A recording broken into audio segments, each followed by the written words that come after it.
Siammar El Rafale, le lion des Aurès au cœur arraché par la France coloniale.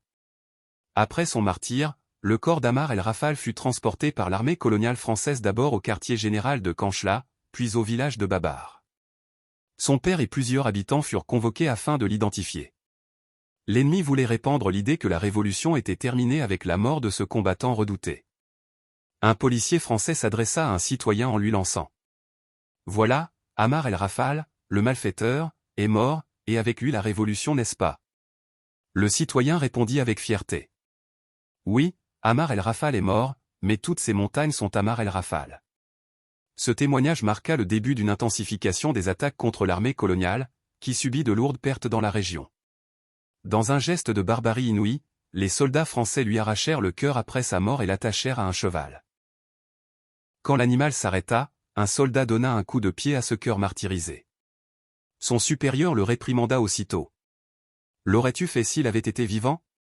Le corps du héros fut ensuite enterré à la caserne militaire de Babar, derrière des barbelés, sous surveillance constante, jusqu'à l'indépendance. En 1962, ses restes furent enfin transférés au cimetière des Martyrs, auprès de ses compagnons de lutte. Nasraoui Ammar, surnommé Ammar El Rafale en référence au fusil semi-automatique Rafale qu'il maniait avec une précision redoutable, naquit en 1936 au douar Mekada de Babar, wilaya de Kanchla. Il grandit orphelin de mère et travailla dans l'agriculture avec son père. Ses passions étaient la chasse et l'équitation. En 1955, il rejoignit les rangs de l'Armée de Libération Nationale, ALN. Très vite, il se distingua par sa maîtrise du tir et fut promu officier.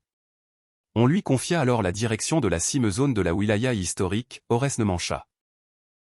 Homme d'action au courage exceptionnel, il était reconnu pour sa vigilance et son audace, aucune mission ne l'effrayait, et il allait toujours au bout de ses engagements. La bataille de Chataya, Tazougart. Le 5 décembre 1959, Siammar El Rafale et une douzaine de moudjahidines prirent position sur le mont Chataya, 1438 mètres d'altitude, au nord de Tazougart, à l'est de Kanchla. Leur mission consistait à s'informer sur la situation des habitants et à récupérer des médicaments ainsi que quelques munitions. Mais dénoncés par des espions, ils furent encerclés par des troupes françaises appuyées par des chars et des avions.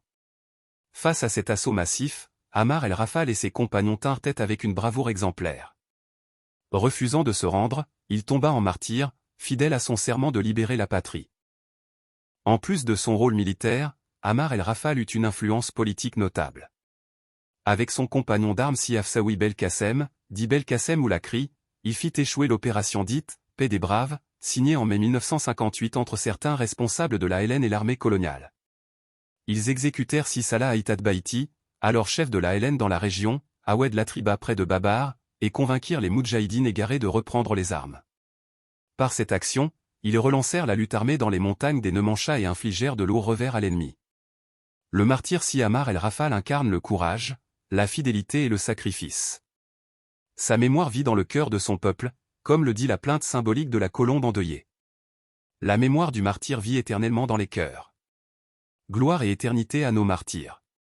Vive l'Algérie libre et indépendante.